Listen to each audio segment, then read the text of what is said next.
And welcome to the Aaron Katzman Show. I'm your host, Aaron Katzman. We speak to you about your life, your money, and your investments. And as always, we're coming to you from the spiritual and soon-to-be financial capital of the world, Jerusalem, Israel. If you like this content, please hit the like button below. If you've not yet done so, please subscribe to both the YouTube channel and to the podcast. And if you think this is interesting, maybe you know somebody who will find this interesting as well, go ahead and hit the share button and share the content with them as well. So today, I would like to speak about certain costs associated with retirement, which people don't always take into account, and they can really derail your retirement plan. You know, I've said this 1,000 times. I wrote about it in my book. I have an equation that I use, and that's leisure equals money spent. The more time that you have on your hands, the more money that you are going to spend. The beauty of working is that outside of buying lunch and maybe a new shirt or a pair of pants every now and then, you don't spend a lot of money. You're going to work for 9, 10, whatever it is, 12 hours a day, 7 hours a day. Those are 7 or 8 or 9 or 12 hours a day that you're not spending. But all of a sudden, retirement hits, and it's a different ballgame.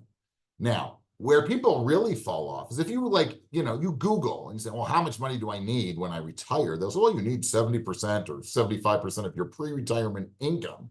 And as I've also mentioned lots of times, that's hogwash. That's just not true. That's true if you're talking about somebody in Peoria, if you're speaking about somebody who's got assets and who's trying to really plan out their retirement and enjoy their retirement with the money that they've accumulated over their lifetime.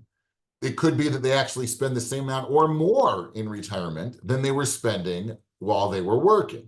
I've got a great story. Yesterday, I was speaking to somebody, and they told me, yeah, we're going to be going away. We're going to Japan for 2 weeks. So I spoke to friends of mine who were big, they're retired. They're sort of retired. Let's say they're 50% retired. And they love to travel. They've been everywhere. I said, hey, have you ever been to Japan? They go, no, we won't go to Japan. Japan's way too expensive, amongst other reasons they gave. We like going to India, we like going to Thailand, we like going to Eastern Europe because those places are cheap. And we can go there and it's well within our budget and we can see more places that way. But Japan, never. We're not going to Japan, aside from all kinds of different cultural things. I'm not beating up on Japan, okay? Japan, we have plenty of Japanese viewers and listeners. We're big in Japan. That was a 1980s reference. Yes, we are big in Japan, so we're not offending anybody in Japan, but we're not picking on you, but it just happened to be that somebody mentioned Japan, and Japan happens to be a very expensive country. So when you are planning out your retirement, you need to take into account these expenses, right? Plenty of people, travel is not a retirement plan. That does not mean that one cannot travel in retirement. And when you do so, you have to be smart. Right? You still have to budget, even though you've saved away a very, very comfortable and secure nest egg, and you always planned on travel, and you still need to budget. You need to figure out how that trip fits into your budget, and then you also have to budget that particular trip. So I don't care if you're going to Bulgaria, if you're going to Mexico, if you're going to Panama, if you're going to the Canadian Rockies, if you're going to the Middle East. It all has to be budgeted and accounted for. If not, right, you might have one good trip, but then all of a sudden you're going to be up the creek.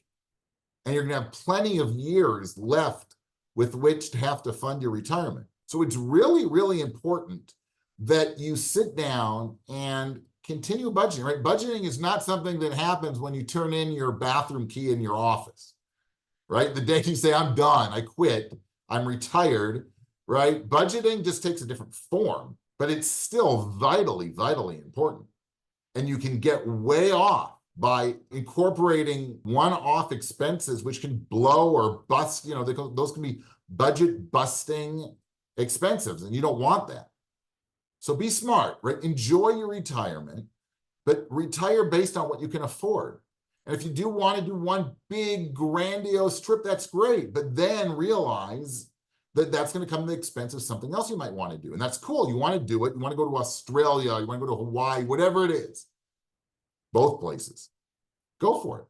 Okay? But just realize it might mean that next year, you're not going to prod.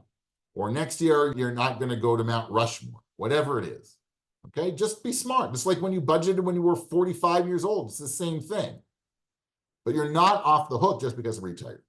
Okay, you've been tuning into the Aaron Katzman Show. We speak about your life and money and your investments. If you like this content, please hit the like button below. If you've not yet done so, please subscribe to both the podcast and to the YouTube channel. And if somebody that you know might have found this interesting, please go ahead and share it with them. Thanks so much for tuning in, and we'll speak to you soon.